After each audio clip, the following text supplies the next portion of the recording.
Alaska में ये वो एयरफोर्स बेस है जहां 15 अगस्त को पुतिन और ट्रंप की बातचीत होनी है। एंकरेज शहर में ये एल्मेंडॉफ मिलिट्री बेस है। इस अड्डे को यूक्रेन पर सबसे बड़ी मीटिंग के लिए तैयार कर दिया गया है।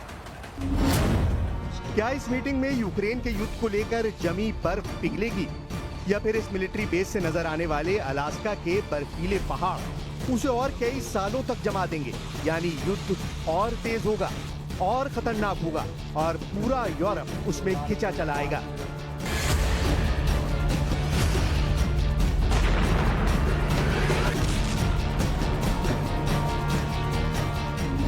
इन सवालों के बीच अलास्का मीटिंग से पहले हो गया है बड़ा उलटफेर। पुतिन और ट्रंप की मुलाकात से पहले दो लड़ाका लीडर सुपर एक्टिव हो गए हैं। पहले है पोलैंड के प्रधानमंत्री डोनाल्ड टस्क, जिन्होंने कसम खाई है कि जेलेंस्की को किसी कीमत पर हारने नहीं दिया जाएगा। दूसरे हैं उत्तर कोरिया के लीडर किम जोंग उन, जिनके सैनिकों का डंका अब यूक्रेन के युद्ध में बज रहा है। पोलैंड के PM Donald tusk Zelensky camp के हैं, जबकि Kim Jong Un Putin camp से हैं। ये पूरी दुनिया जानती है।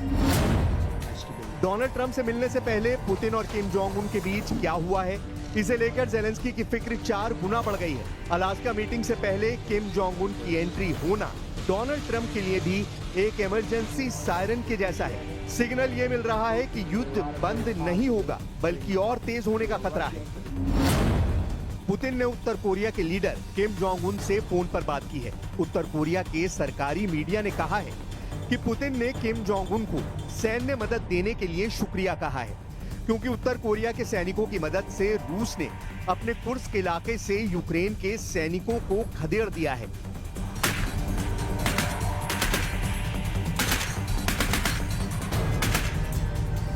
조선민주주의인민공화국 국무위원장 김정은 동지께서 러시아 연방 대통령 울라지미르 부친 동지와 8월 12일 전화 대화를 하셨습니다.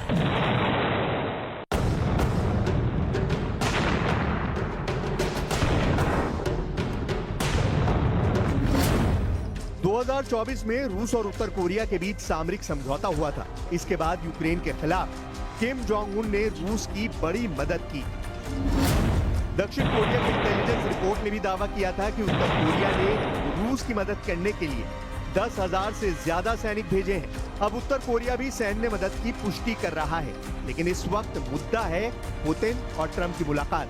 जेलेंस्की ने कहा है कि ट्रंप को पुतिन की बातों में न आकर रूस पर और ज्यादा पाबंदियां लगाने की जरूरत है। Ми чітко розуміємо загрози. Всі партнери так само, як ми, абсолютно чітко розуміють загрози. Всі бачать, що жодного реального кроку Росії до миру, жодного кроку на землі чи в повітрі, які могли би зберегти життя, немає. Тому потрібні санкції. Потрібен тиск. Сила потрібна. Сила, передусім, Сполучених Штатів, сила Європи, сила усіх націй світу, які хочуть миру та спокою у міжнародних відносинах. जंग में यूक्रेन की हार ना हो, इसकी गारंटी लेने जेलेंस्की जर्मनी पहुंचे। यहां राजधानी बर्लिन में उनकी वर्चुअल मीटिंग होगी, जिसमें यूरोप के नेता होंगे और डोनाल्ड ट्रंप भी शामिल होंगे। अब सवाल उठ रहे हैं कि क्या जेलेंस्की ने ट्रंप से कह दिया है कि अमेरिका रेड लाइन को पार करने की कोशिश ना करे? After Special Envoy Witkoff returned from his meeting with President Putin in Russia, his first phone call was to President Trump. And President Trump's first phone call was to President Zelensky and to our friends in Europe to keep everybody in the loop about where the United States can see moving the ball forward to end this conflict. And so we continue to be very much engaged with President Zelensky and the Ukrainians, but also our allies in Europe as well. Putin और Trump की meeting को लेकर सबसे ज्यादा Europe घबराया हुआ है, क्योंकि डोनाल्ड ट्रंप ने कह दिया है कि जमीन की अदला बदली करनी होगी। अगर ऐसा हुआ तो यूक्रेन की हार पक्की है और यूरोप ये होने नहीं देगा।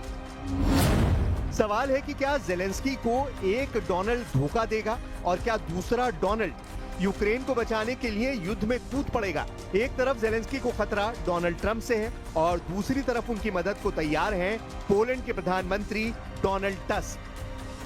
To znaczy Ukraina nie może tej wojny przegrać i nikt nie ma prawa wywierać presji na Ukrainę, jeśli chodzi o ustępstwa terytorialne czy inne decyzje, które pachniałyby kapitulacją.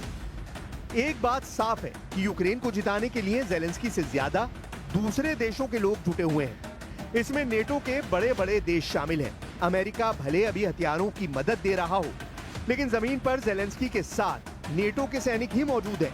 ये दावा पुतिन की तरफ से बार बार किया जाता रहा है। अब पोलैंड कह रहा है कि यूक्रेन को हारने नहीं देंगे, क्योंकि यूक्रेन की हार का मतलब बहुत गहरा है और इसका दूरगामी असर होगा।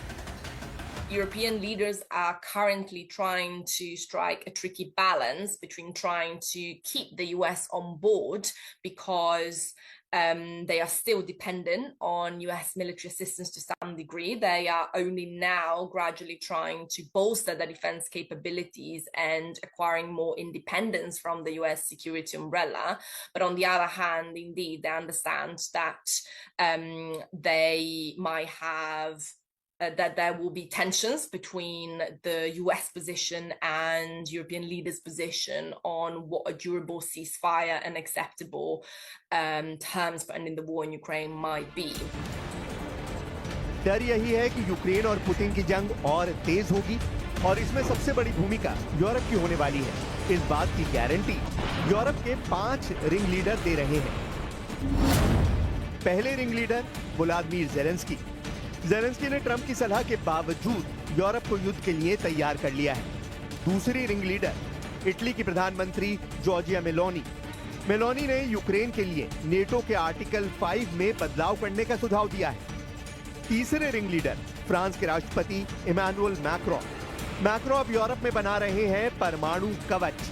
चौथे रिंग लीडर ब्रिटेन के पीएम केयर स्टारमर ने हथियार बनाने वाली कंपनियों को एक्टिव कर दिया है। पांचवें रिंग लीडर पोलैंड के पीएम डोनाल्ड टस्क। टस्क ने पुतिन से सीधी टक्कर लेने का ऐलान कर दिया है। नेटो के बहुत ही अहम देश पोलैंड की जमीन यूरोप का दूसरा सबसे बड़ा वॉर जोन बन सकती है। इस बात का खतरा पोलैंड के प्रधानमंत्री को सताने लगा है। पोलैंड और नेटो की तैयारी देखकर पुतिन के होश उड़ सकते हैं। यहां युद्ध हुआ तो समझ लीजिए कि ट्रंप और पुतिन दोनों मुश्किल में पड़ सकते हैं। एक तरफ डोनाल्ड ट्रंप है और दूसरी तरफ डोनाल्ड टस्क। ट्रंप अमेरिका के राष्ट्रपति और टस्क पोलैंड के प्रधानमंत्री। डोनाल्ड टस्क ने इस वक्त डोनाल्ड ट्रंप ही नहीं, पुतिन के लिए तनाव का लेवल कई गुना बढ़ा दिया है। We should expect more coordinated approach than we have already seen, coming on the same lines, and potentially some plan how they would convince President Trump to see the situation differently. Basically, to see that whatever talks he will ever conduct with President Putin, this will have an effect on European security architecture. And the first and foremost, when we talk about European security architecture, Europe should be at the table. जिस युद्ध को 3.5 साल का वक्त हो चुका हो, वो कितना लंबा खिंचेगा, इसे लेकर टेंशन व्हाइट हाउस में भी बहुत ज्यादा है। ट्रंप की प्रवक्ता कैरोलिन लेविट ने ट्रंप की तरह इस युद्ध का ठीकरा फिर से पूर्व राष्ट्रपति जो बाइडेन पर फोड़ दिया है। Look, right now, the President of the United States has done more to end this war than his predecessor, Joe Biden, who allowed this war to take place. This war, don't forget, happened at the result of the weakness and the incompetence of the previous administration. And so the president inherited this conflict, and he is determined to end it. And it's a very complex and complicated situation. As for the details of the plans that have been kind of tossed back and forth, I won't get into those, and I will let the President of the United States discuss those plans with the President of Russia, with our European allies, and the President of Ukraine, Zelensky himself as well. पूरे Europe को डर है कि Ukraine के बाद NATO के लिए Poland बड़ा मोर्चा बन सकता है। ये बात फ्रांस के राष्ट्रपति इमैनुअल मैक्रों से लेकर इटली की प्रधानमंत्री जॉर्जिया मेलोनी बार बार बताती रही हैं। अब इस बात का एहसास पोलैंड के प्रधानमंत्री डोनाल्ड टस्क को हो रहा है, क्योंकि यूक्रेन के बाद यूरोप की तरफ बढ़ते हुए अगला देश पोलैंड है। इसलिए रूस के बड़े खतरे को देखते हुए पोलैंड में युद्ध की बड़ी तैयारी की जा रही है। पोलैंड में हर पुरुष को सेना की ट्रेनिंग दी जा रही है। पोलैंड की सेना में 2 लाख सैनिक